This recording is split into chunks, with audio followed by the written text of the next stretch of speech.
Good afternoon, everyone. Thanks for joining us in this 12 p.m. bilingual newscast on Equinox Television. We begin the first segment with Nadine Yambour. Nadine, bonjour. Bonjour Innocent Nazé, mesdames et messieurs, bonjour. Merci d'honorer ce rendez-vous de l'information sur Equinox Télévision. En ouverture de ce journal, les échos de la célébration de la fête de la Tabaski hier dimanche, notamment l'imam de la mosquée centrale de Douala a invité les fidèles musulmans à respecter les principes du Coran afin qu'ils acceptent leur doléance pour la paix et la stabilité au Cameroun en général et dans les régions anglophones en crise en particulier. Le Tchèque Mohamed Malik Farouk exhorte également les Camerounais à prier pour la paix et le vivre ensemble. Aux autorités administratives de la région du littoral, l'imam de la mosquée centrale de Douala les invite à redoubler de vigilance afin que le littoral ne ressente plus les secousses de la crise dans les régions anglophones. Écoutons à présent le Tchèque Mohamed Malik ainsi qu'un fidèle musulman au micro d'Equinox Télévision. On met plus d'accent sur un homme parfait. Vous avez compris, normalement, pour celui qui obéit aux enseignements d'Allah et à ses préceptes, a une vie bienheureuse et une vie paisible. Et vraiment, les fidèles doivent chercher à comprendre mieux Allah et à se perfectionner. C'est ça qui apporte la paix du cœur et la paix dans la communauté, la paix avec ses frères, avec presque tout le monde et dans le monde entier. C'est d'abord l'homme. Si l'homme se purifie, l'homme vraiment devient un homme vraiment de qualité. Et tout cela peut bien se passer. Et tout ce qu'on entend partout ailleurs pour le terrorisme, ça va cesser et ça va s'arrêter. Inch'Allah. Voyez-vous, notre pays traverse une période très difficile. Et l'imam a prié pour la paix. Prier pour nos frères et sœurs du côté de la zone anglophone, du nord-ouest et du sud-ouest. Prier pour nos autorités qui incarnent l'institution, qui est notre cher et beau pays. Prier pour que les fils et les filles du Cameroun soient des Camerounais unis et non divisés. Des Camerounais qui œuvrent pour la paix, pour la stabilité, pour le climat social, pour qu'un Cameroun uni, émergent. Nous tous, nous envions de ce Cameroun. Et toujours au cours de la grande prière à la mosquée sénégalaise ici à Douala, l'imam a invité ses ouailles à cultiver la paix et le vivre ensemble, notamment au Cameroun, terre d'accueil. Nous écoutons l'imam Ostagaï au micro d'Equinox Télévision. On a beaucoup insisté pour la paix et l'amour, avoir l'esprit de pardon, l'esprit de partage. C'est très important.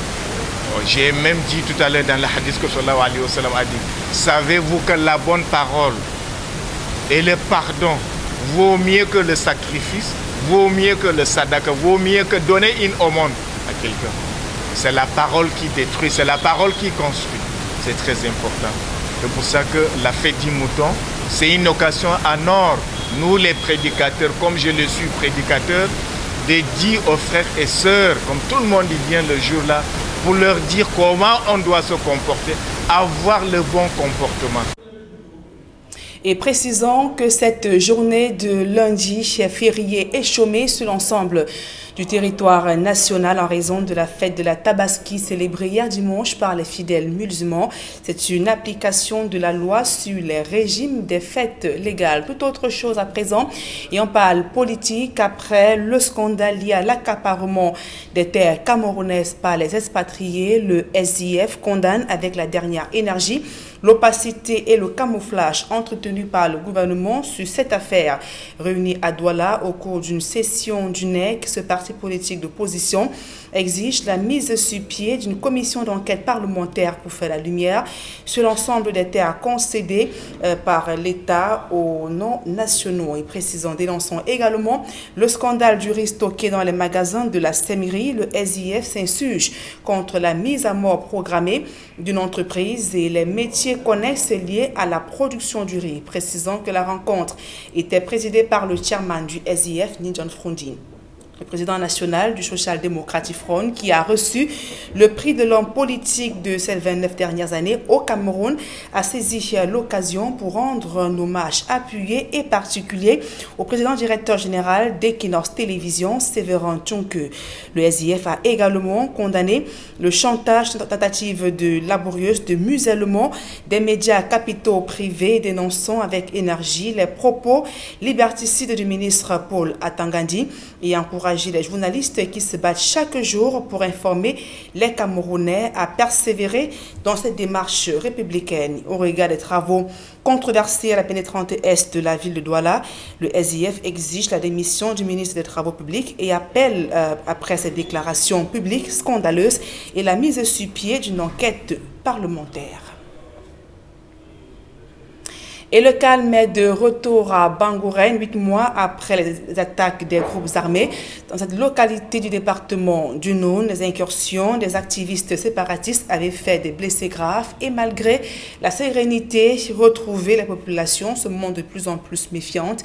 C'est donc pour prêcher le vivre ensemble que les élus UDC y ont fait un déplacement. Mama Soufone, Donald Brice, Kamgan.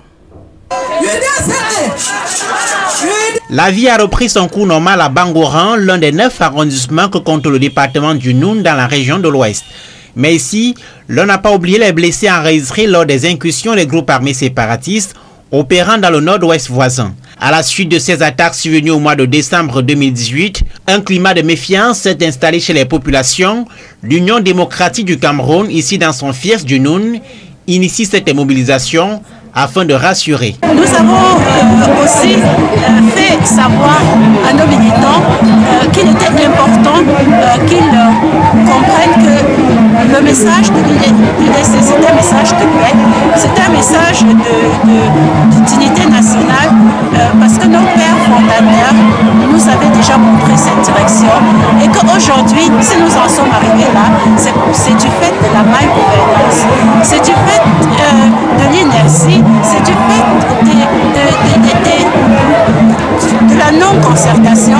Mais l'actualité à Bangourène, c'est aussi ce débat au sujet de la nomination de Adamou Koupit comme président de la commission de passation des marchés publics dans le cadre du projet d'assainissement de Yaoundé. La promotion de ce membre du bureau politique de l'UDC est utilisée contre le parti, dont les adversaires s'en servent pour tourner en dérision la formation politique d'Abangourène. Est-ce que suite à cette nomination, je suis devenu militant du RDPC?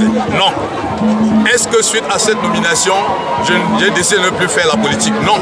Est-ce que je continue à faire la politique? Oui. Et je fais la politique dans l'Union démocratique du Cameroun. À l'occasion de cette mobilisation, l'on a par ailleurs revu pour la première fois depuis la présidentielle le candidat de l'UDC à ce scrutin, Adamou Damjoya, le président du parti, qui a présidé la cérémonie. Et la situation socio-politique que traverse actuellement le Cameroun préoccupe les poètes et écrivains camerounais. Réunis sous la bannière de l'APEC, ils dénoncent les dérives observées ces derniers jours au Cameroun et interpellent le gouvernement à privilégier l'option du dialogue afin de décrisper les tensions dans les régions du nord-ouest et du sud-ouest Cameroun. D'autres précisions dans ce reportage de Guizou. La situation sociopolitique du Cameroun interpelle l'association des poètes et écrivains du Cameroun, APEC, qui a choisi symboliquement le monument de la réunification à Yaoundé pour donner sa position à ce sujet. L'APEC fait d'emblée le constat du délitement de l'espace sociopolitique national. L'Association nationale des poètes et écrivains camerounais, APEC, constate, pour le regretter, les dérives sociales ambiantes qui tendent à se généraliser au risque de gangréner le pays. Dans la foulée, il apparaît donc urgent aux poètes et écrivains du Cameroun d'interpeller le gouvernement sur sa responsabilité pour un retour à la paix. Au gouvernement, nous demandons d'assumer sa responsabilité totale devant l'histoire, de l'obligation de tout mettre en œuvre pour un retour rapide à la paix et à la cohésion sociale. Ceci passe, entre autres, par l'intensification et la densification d'un dialogue juste et équitable. De son côté, l'opposition n'est pas exclue, de laquelle la PEC attend qu'elle rassure l'opinion sur le respect des institutions. À l'opposition, nous demandons de rassurer le peuple sur ses promesses de bien-être par le respect des institutions et emblèmes du pays, en donnant aujourd'hui l'exemple de ce qu'elle voudra que les citoyens fassent une fois qu'elle aura pris le pouvoir à son tour. Au total, les hommes de lettres du Cameroun condamnent toutes les dérives enregistrées de part et d'autre dans le pays. La PEC stigmatise les tragédies récentes et en cours au Cameroun et ailleurs en Afrique. Tragédie qui distille la menace toujours redoutée de toutes les barbaries annoncées, de tous les extrémismes et obscurantismes sur les populations saisies d'effroi. Un cri du cœur qui reste à être lu par les protagonistes du champ sociopolitique camerounais. Au regard de ce climat socio-politique tendu et l'enlisement de la crise anglophone, le peuple Bororo prenne l'unité et le dialogue.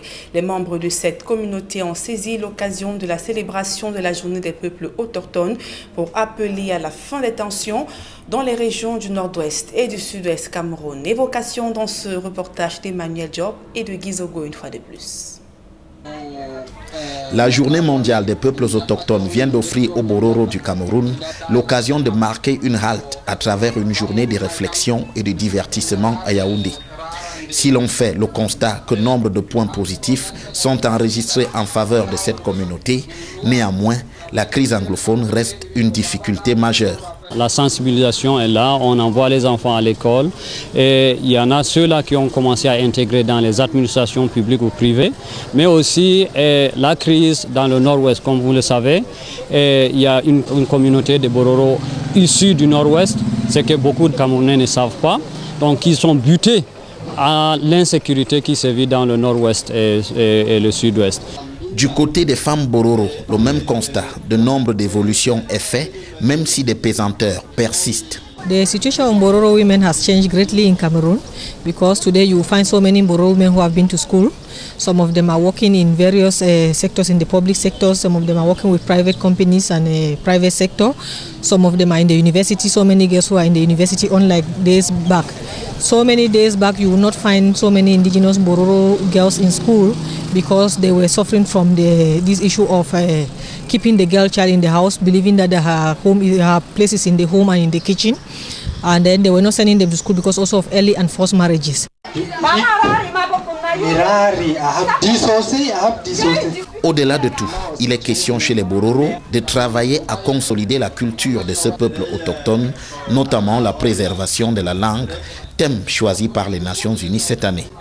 C'est la culture qui demeure, la langue, surtout le Fufudé Borororé. Mais si on néglige cet aspect et que la langue commence à être assez s'effriter, et je crois qu'on n'aura plus le contact avec nos grands-parents et on n'aura plus le contact avec notre culture, puisque la langue est la racine de la culture. Reste la question de la crise anglophone, à propos de laquelle les Bororo disent ne pas voir une autre issue que celle de vivre en harmonie avec leurs frères du nord-ouest et du sud-ouest. C'est un appel à un rassemblement, à un dialogue entre les Camerounais. Il n'y a pas un miracle. On est là, on vit ensemble et on doit vivre ensemble tout simplement. Si on casse et on détruit là où on ne peut pas être heureux ailleurs que chez soi-même. On est obligé, on est lié et on est condamné à vivre ensemble. Il n'y a pas d'autre solution.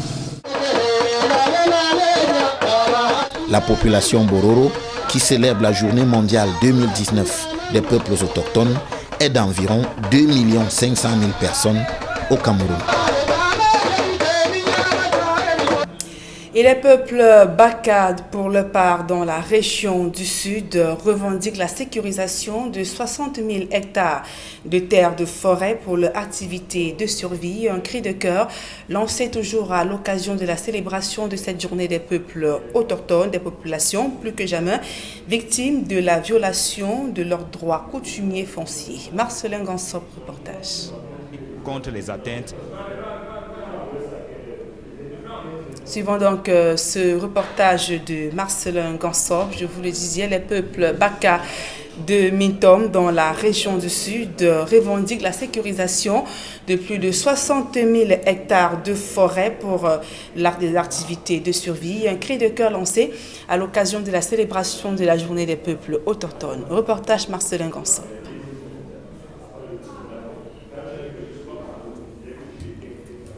Donc nous y reviendrons certainement dans nos prochaines éditions d'information. À présent, la deuxième partie de ce journal avec vous, Innocent Nazé. Exactly, Nadine Yambo, good afternoon to you once more. Viewers, thanks for staying with us. Yesterday was celebrated the Feast of the Ram by Muslim faithfuls across the National Triangle, and Muslims converse on various prayer grounds to pray, and the principal message centered on peace to return in the two English-speaking regions of Cameroon in particular, and the nation in general. And at the Central Mosque here in Douala, the Imam as well encouraged the Muslim faithfuls to intensify prayers in order for peace to return in the country. And here now is an excerpt of the Imam of the Douala Central Mosque, Sheikh Muhammad Malik Farouk, and equally Imam Ostas Gueye of the Senegalese Mosque. They were speaking to our reporters yesterday.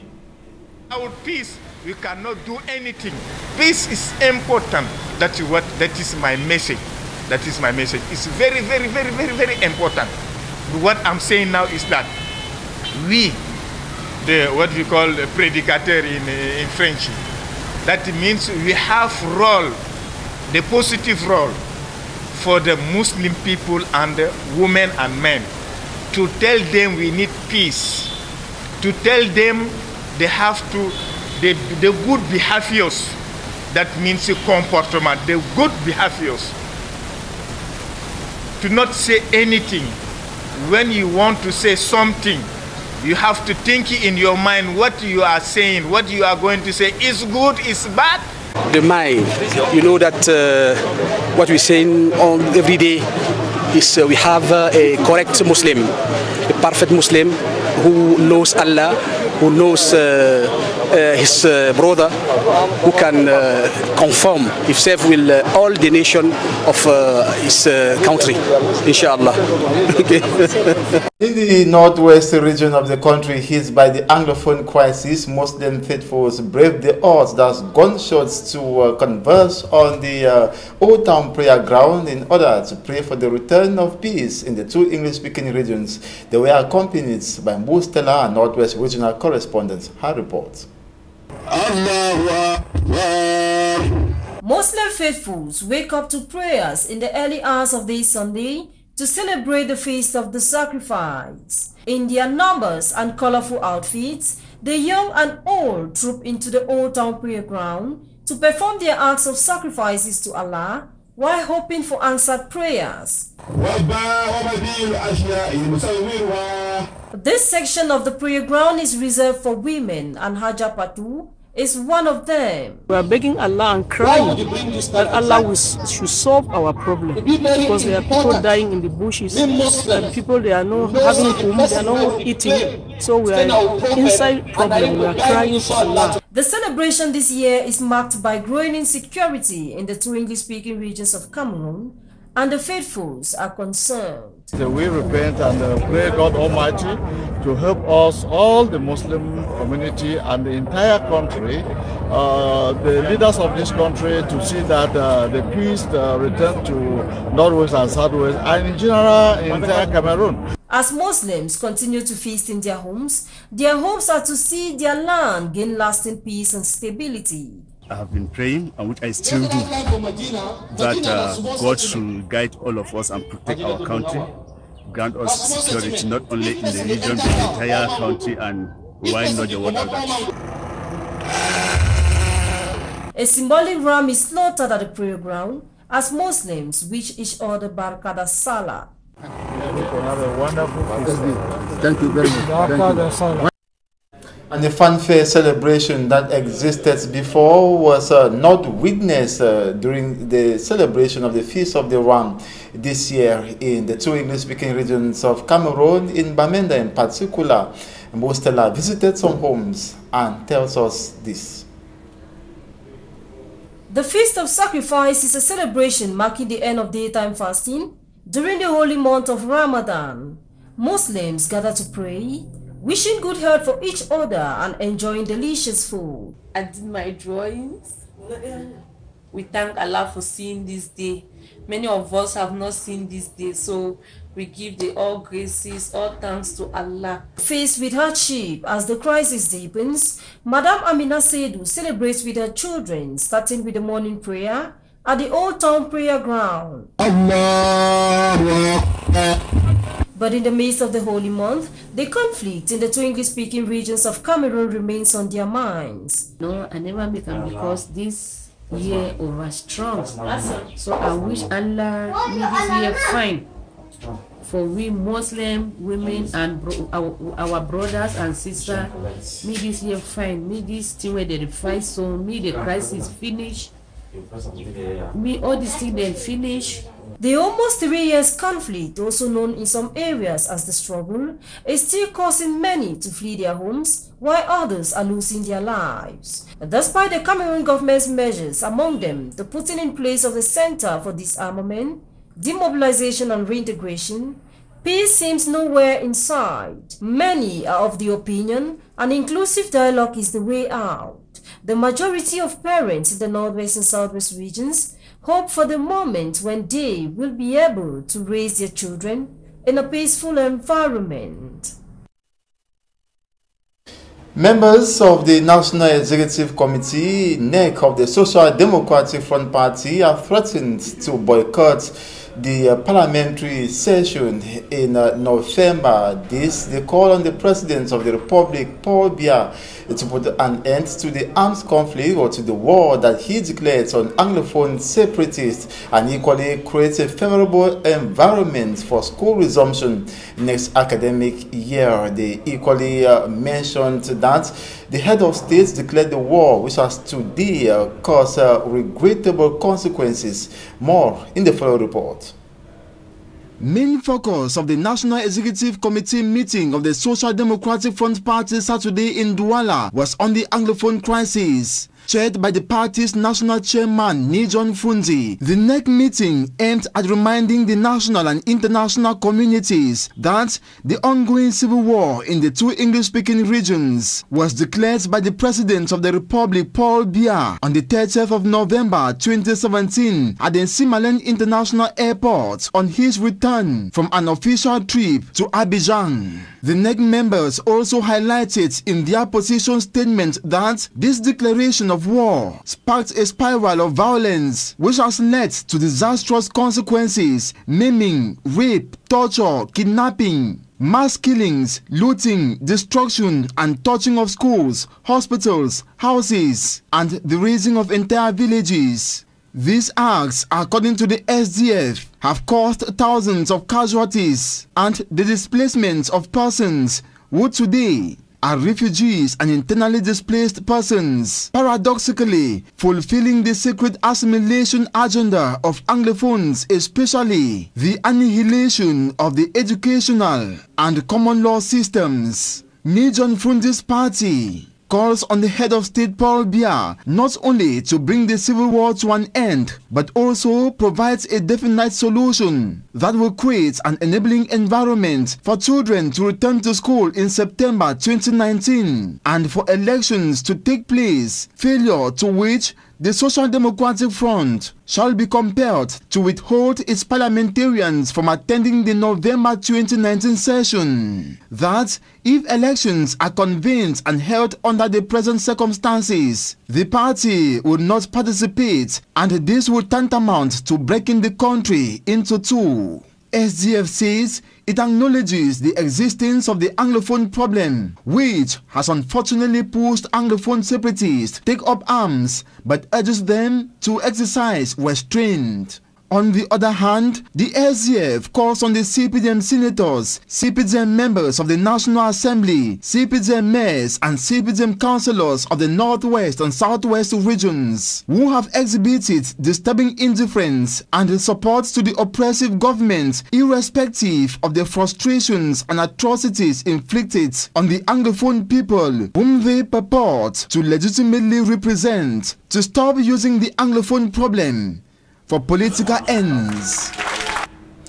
The Association of Cameroonian Writers and Poets have met and proposed solutions to end the armed conflict rocking Cameroon. While retracing history in this affair, the writers have equally proposed to both the governments and the opposition parties to intensify constructive talks in order to find ways out of the socio-political impasse. Hemine Luga has more.